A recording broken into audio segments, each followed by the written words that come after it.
Before we begin, I want to ask you to subscribe to the channel if you haven't already, and share your thoughts in the comments, because what I went through isn't just a story about betrayal.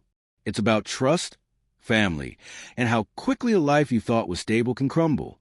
It started with a storm, not the kind you see coming on the weather forecast, but the kind that hits without warning.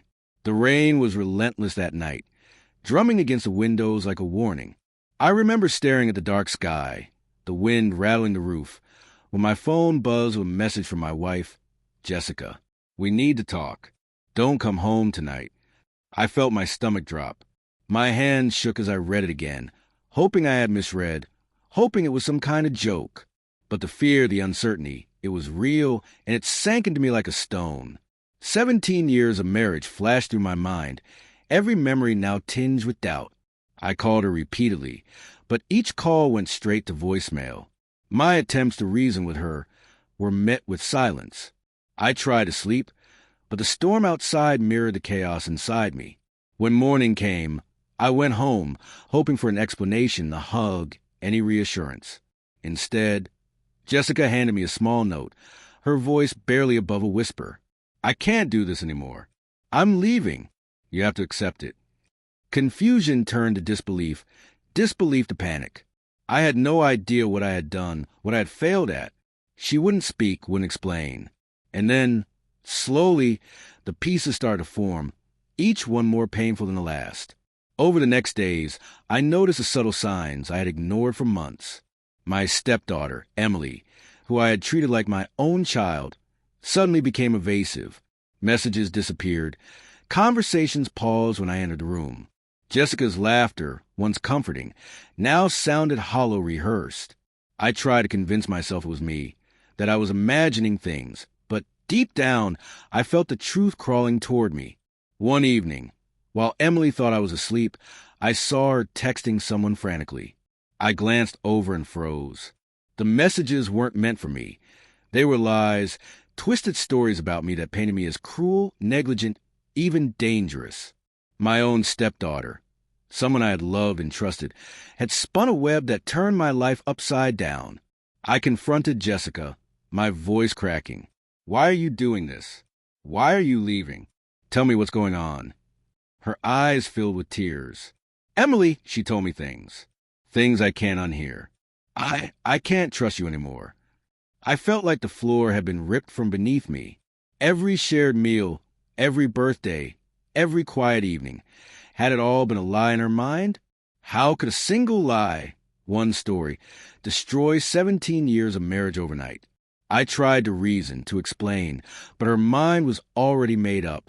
Jessica's perspective was shaped by fear, by the protective instinct of a mother, by the belief that she was doing what was best for Emily. And I, desperate, pleading, could do nothing to convince her otherwise.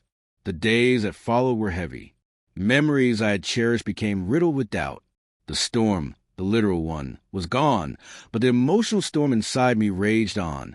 I replayed every interaction, trying to find a moment I could have corrected, a word I could have spoken differently.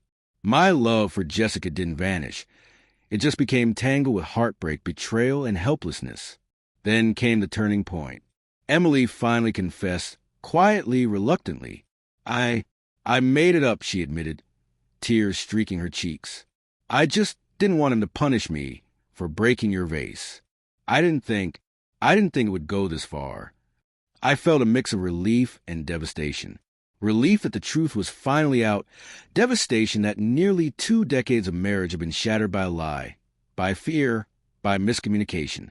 I thought about Jessica, about the love we had built, about the life we had imagined together. When I spoke to her again, the conversation was quiet, almost painfully calm. "It wasn't real," I said softly. "I didn't do what she said. I never did. We can fix this." Her tears fell, not for forgiveness, but for the pain that had already been caused. "I don't know if I can," she whispered. And I realized in that moment that love is sometimes not enough. Trust, once broken, even by mistake, can't always be rebuilt overnight. I left that night with a heavy heart, the house empty, the echo of 17 years haunting every corner. I carried the sorrow, the confusion, but also a quiet understanding. I had been betrayed not by malice, but by fear and a lie that spiraled out of control. And sometimes, understanding doesn't fix the pain, but it allows you to survive it. Months later, I reflect on what happened.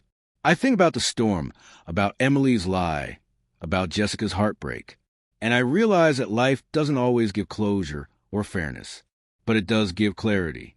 I learned that love must be paired with communication, that trust is fragile, and that even in betrayal, we can find lessons that strengthen us, shape us, and teach us to protect our hearts.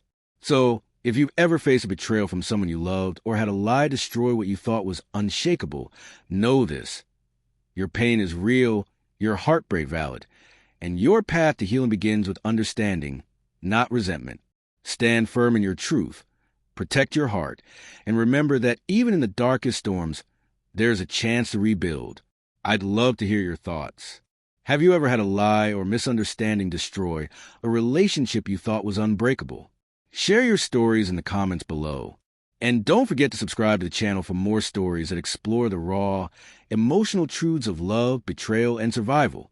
Because sometimes life changes overnight, but how we rise afterward defines who we are.